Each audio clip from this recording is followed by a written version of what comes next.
O carro de luxo travou na entrada da mansão com um som que cortava o ar. Metal contra metal, gases escapando, o motor gemendo como um animal ferido.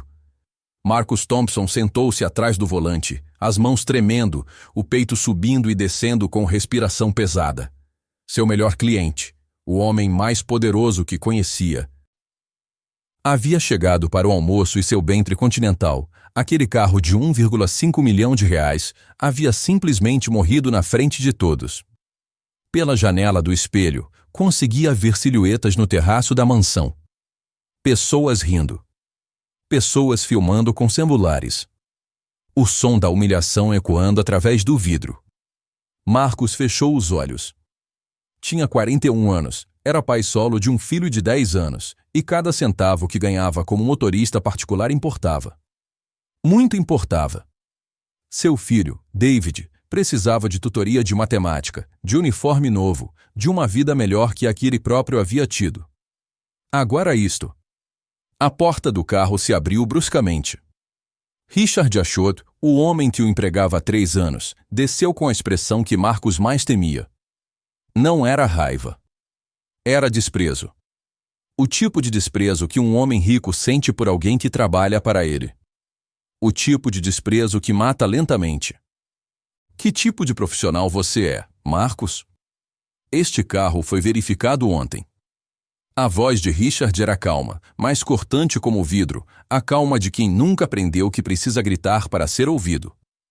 Meus sócios estão rindo de mim lá dentro. Do meu motorista incompetente. Do meu carro quebrado na minha própria entrada. Marcus saiu do veículo, as mãos ainda tremendo. O suor escorria pela sua testa apesar do ar fresco da manhã. Sr. Ashot, eu não sou mecânico. Levei o carro para a concessionária autorizada. Eles disseram que... Você disseram? Você aceitou. Richard caminhou ao redor de Marcus como um predador ao redor de sua presa. Você é o responsável por este carro. Você deveria ter verificado melhor. Você deveria ter previsto isto. Você deveria ter. Você está certo, Sr. Marcus interrompeu suavemente. Havia aprendido que discutir nunca ajudava. A submissão, a aceitação da culpa, às vezes isso podia salvar seu emprego.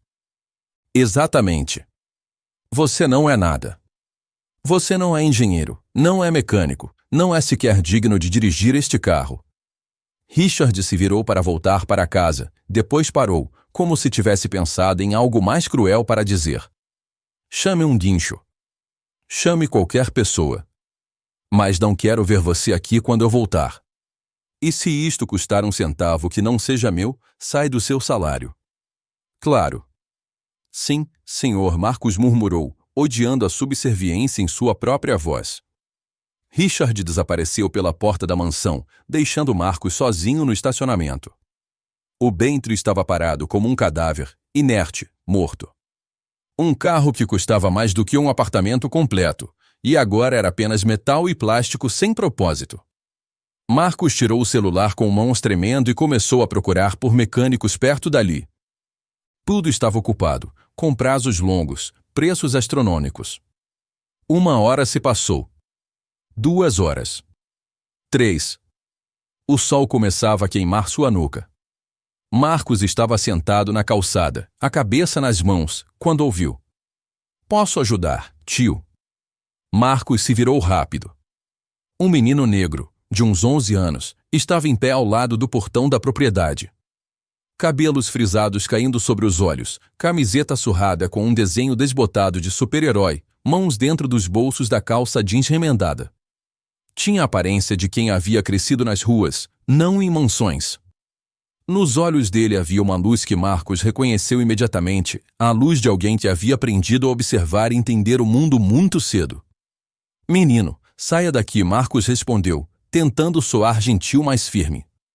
Isto não é lugar para você. Propriedade privada.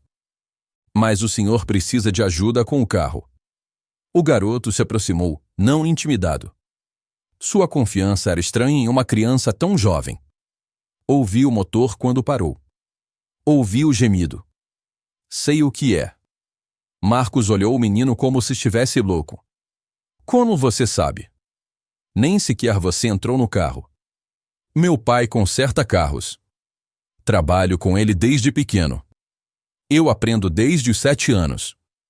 O garoto tocou a chapa do Bentley com reverência, como se estivesse tocando algo sagrado. Este aqui é bonito demais. Pior ver ele quebrado. Menino, isto é um Bentley Continental. Custa mais que... Marcos pausou, observando o garoto com cuidado. Custa mais que tudo que você provavelmente verá na vida inteira. Não é algo que você possa consertar com o quê, tio? Com mãos pretas? Com falta de dinheiro?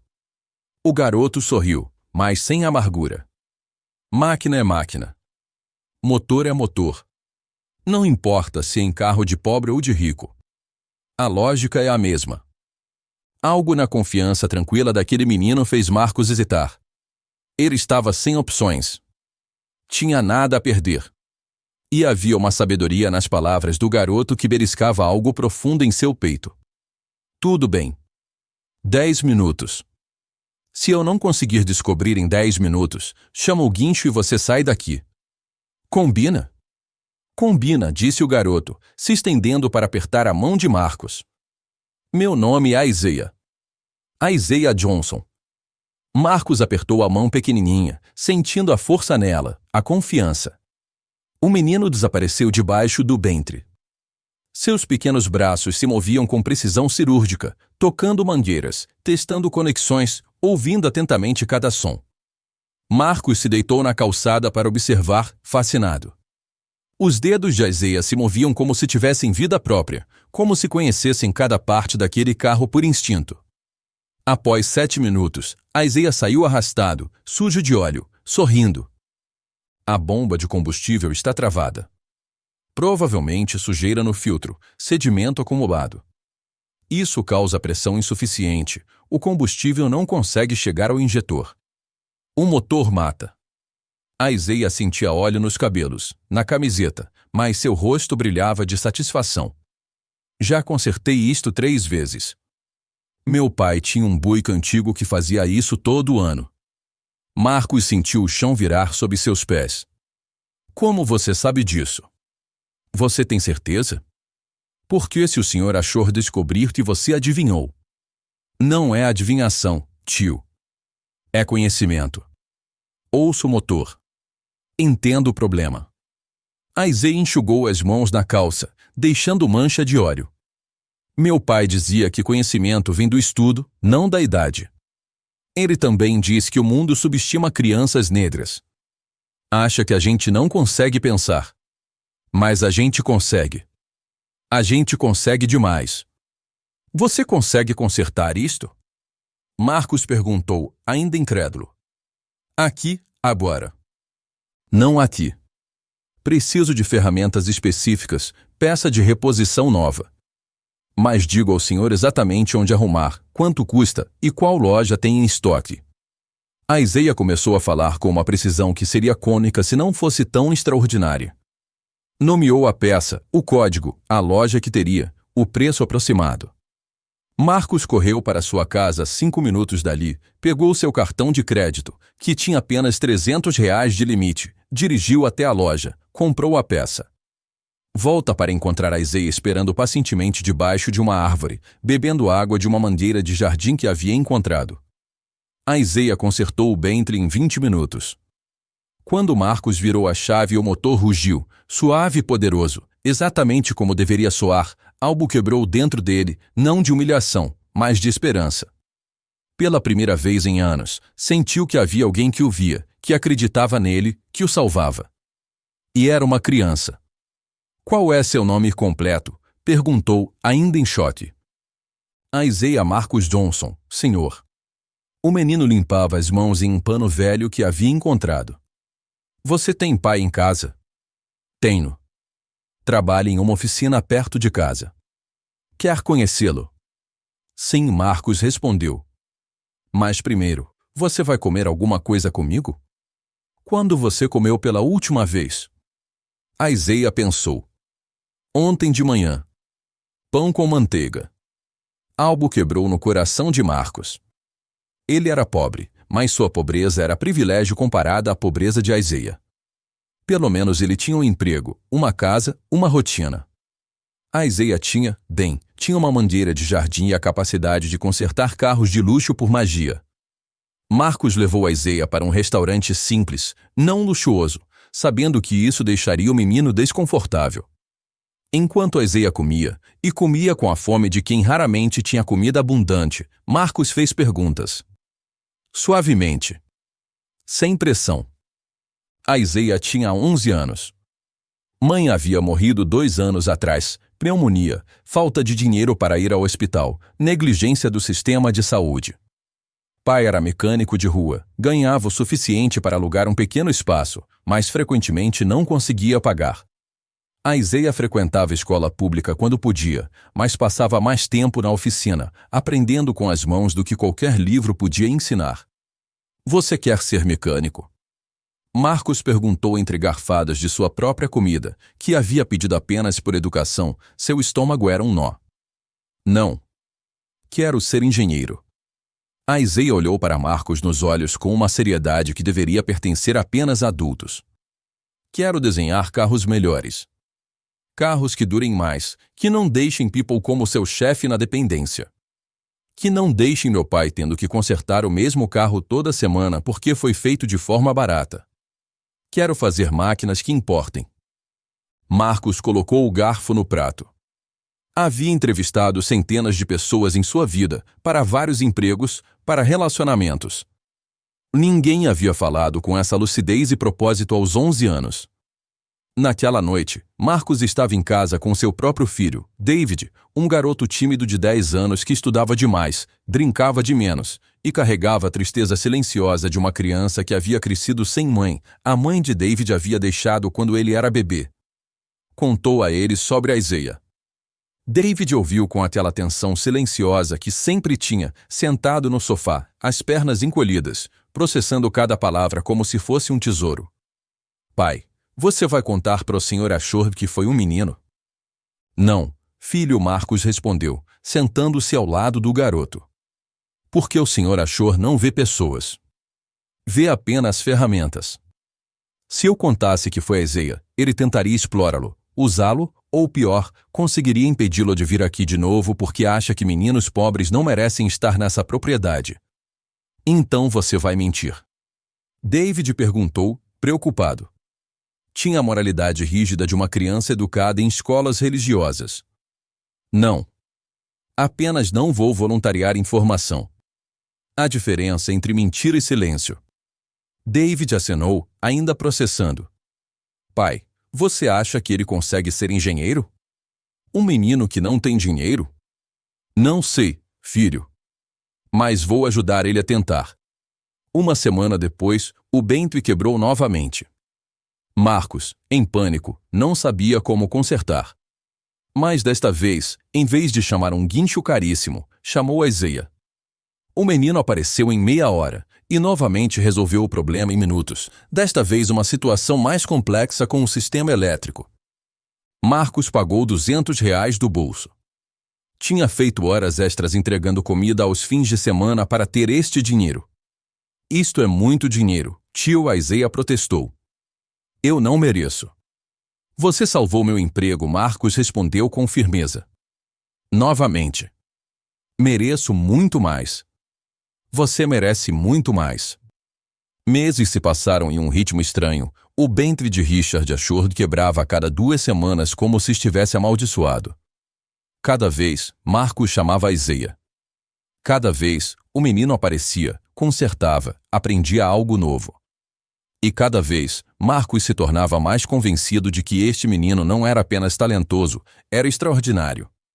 E pior, começava a amar Isaiah como um segundo filho. Até que um dia, no início do outono, Richard perguntou algo que Marcos temia desde o começo. Como você está consertando meu carro tão rápido, Marcos? Ninguém consegue isto.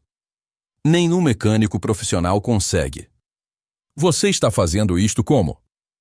Marcos congelou. Seu coração bateu como trovão.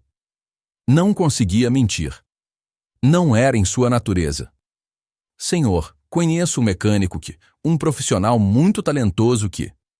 Você conhece um mecânico? Richard riu. A risada era fria como gelo. Você? O homem que dirigiu meu carro quebrado na minha entrada? O motorista que se recusa a aprender nada sobre mecânica? A risada se tornou ainda mais alta, mais cruel. Claro que você conhece. Conhece alguém tão incompetente quanto você mesmo, obviamente. Ou está nos enganando. Ou está pagando alguém que você nem consegue pagar como está. O silêncio que seguiu foi mortal. Quero saber quem é. Richard continuou, sua voz agora carregada com uma ameaça silenciosa. Amanhã. O nome. O número. Tudo. Porque ou você me diz, ou está demitido por desonestidade. Marcos passou a noite em claro. Mas quando Bentry quebrou 2 dias depois, desta vez algo grave no sistema de refrigeração, Marcos tinha que agir. Chamou a Isaiah. O menino veio. E desta vez, Richard saiu justamente quando a Isaiah estava terminando o concerto, com as mãos manchadas de óleo, sujeira nas unhas, mas com aquele sorriso de satisfação que só aparecia quando ele havia resolvido um problema difícil. O rosto de Richard se contorceu em descrença. Este menino? Richard caminhava ao redor de Isaiah como um predador observando sua presa, subestimando-a completamente. Este menino negro, descalço, consertou meu Bentry? Richard começou a rir. Não era riso de alegria, nem de surpresa.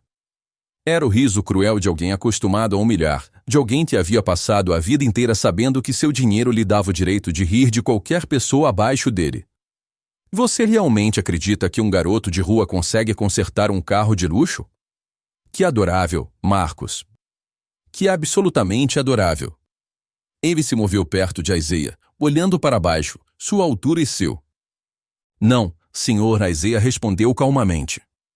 Sua respiração era regular, seu corpo relaxado. Marcos viu isso, viu Isaiah escolhendo não estar assustado, não se diminuir. Eu ajudo porque o motorista foi gentil comigo. Diferente de outras pessoas. Diferentes da maioria. Quando as pessoas ricas veem crianças como eu, normalmente veem crime. Veem roubo. Veem ameaça. Seu motorista viu uma pessoa. O silêncio que seguiu foi absoluto. Tira essa sua presunção de pobre daqui, Richard finalmente disse, a voz perigosa e baixa. E Marcos, isto é um aviso. Se este garoto aparecer aqui novamente, se eu o vir perto desta propriedade, se eu souber que você o contactou, você está demitido. Você está entendendo? Demitido. Sem referências. Sem carta de recomendação. Você vai procurar emprego e ninguém vai contratar você. Porque eu vou espalhar que você é desonesto. Que você tira dinheiro dos seus clientes. Que você é. Entendi, senhor, Marcos disse, sua voz tão pequena quanto ele se sentia. Enquanto Isaiah e ele saíam, Richard gritou, e não quero mais ver este garoto aqui, Marcos. Se ele aparecer novamente, você está desempregado. Você ouviu? O carro de Marcos estava estacionado a 5 quartos dali. Enquanto caminhavam, Isaiah não disse nada. Apenas olhou para as ruas, para as casas de luxo, para aquele mundo que havia sido feito para excluir garotos como ele.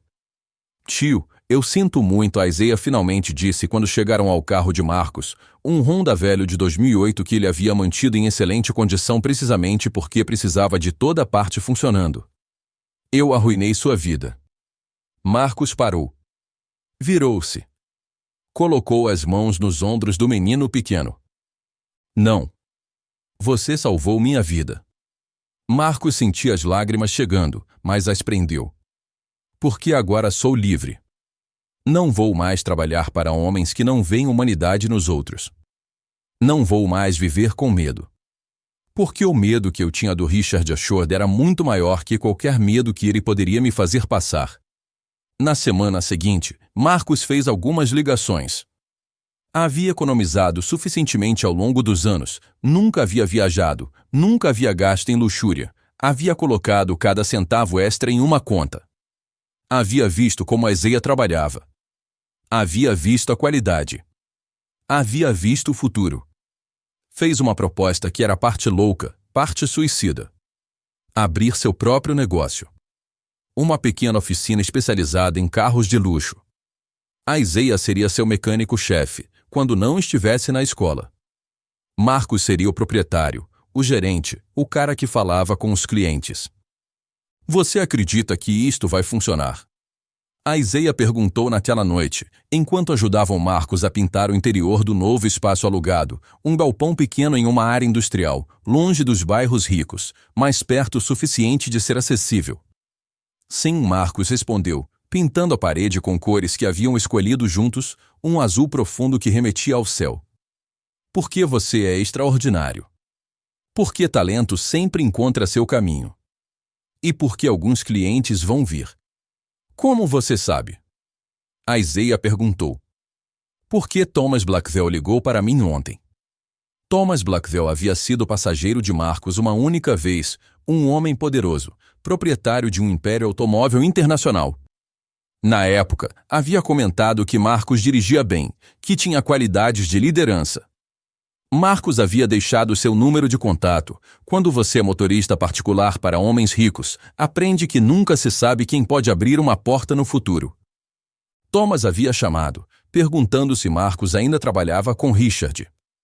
Quando ouviu que não, perguntou o que estava fazendo.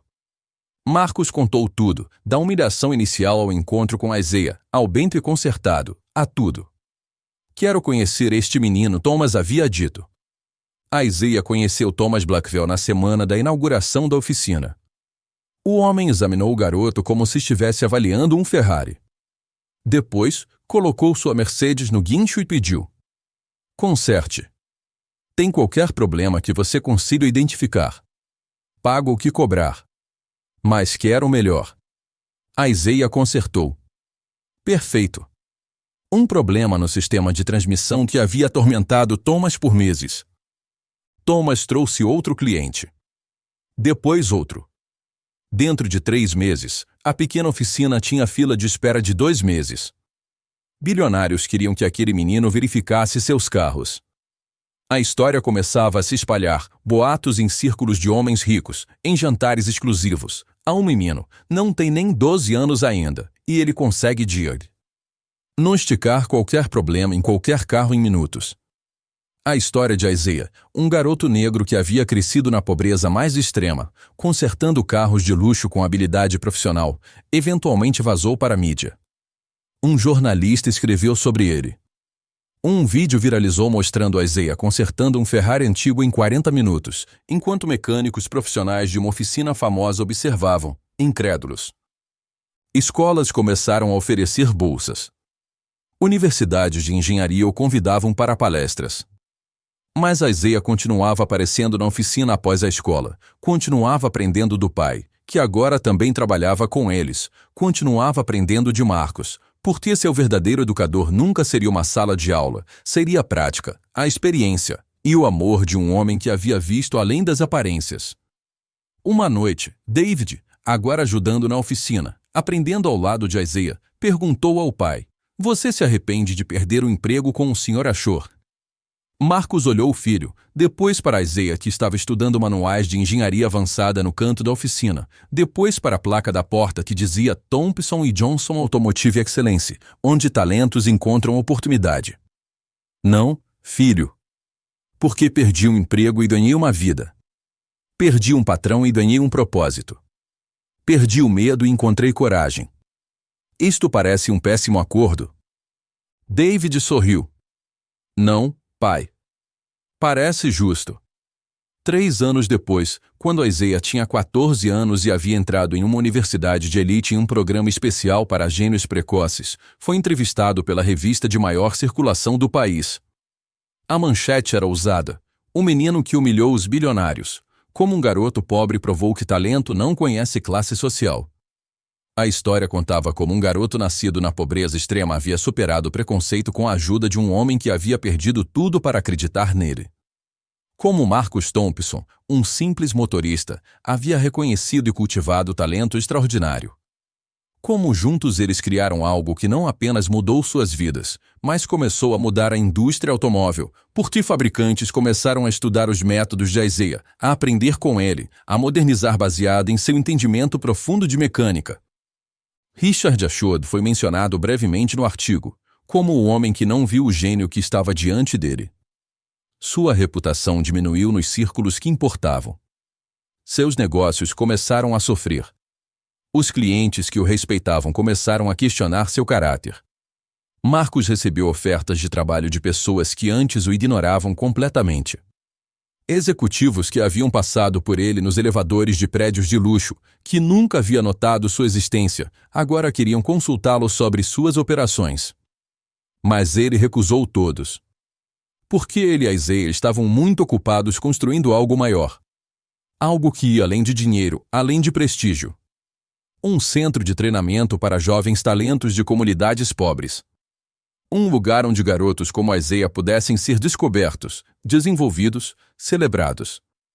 Onde homens como Marcus pudessem ser reconhecidos não como motoristas ou funcionários descartáveis, mas como professores e mentores extraordinários cujo impacto moldava gerações. No dia da inauguração do centro, um prédio inteiro, financiado por Thomas Blackwell e uma rede de investidores que Isaiah havia conquistado, David, agora com 13 anos e também aprendendo engenharia ao lado de Isaiah, cortou a fita simbólica com o pai. Pai, estou orgulhoso, David sussurrou enquanto as câmeras fotografavam. De quê? Marcus perguntou, já sabendo a resposta. De você ter tido coragem de acreditar quando ninguém mais acreditava. De você ter visto em Isaiah o que todos os outros não viam. De você ter riscado tudo, para fazer a coisa certa. Marcus abraçou o filho, sentindo a plenitude de uma vida bem vivida. Uma vida que havia começado com humilhação em um estacionamento, mas havia se transformado em algo significativo. Isaiah, naquela noite, sentado no escritório novo do centro, debaixo de prédios iluminados, olhava para os computadores, as ferramentas, as placas que tinham seu nome e o de Marcus. Não eram apenas ferramentas. Eram promessas. Promessas de que meninos como ele, negros, pobres, sem pai para guiá-lo adequadamente, poderiam ainda assim alcançar grandeza extraordinária. Porque um homem simples, humilde, havia visto algo nele que a sociedade inteira havia decidido ignorar. Havia visto potencial onde havia apenas pobreza. Havia visto futuro onde havia apenas presente desesperador. Havia visto, simplesmente, um menino extraordinário esperando pela chance certa. Quando essa chance chegou, nas mãos de um motorista que havia perdido seu emprego por ser gentil, por acreditar, tudo mudou.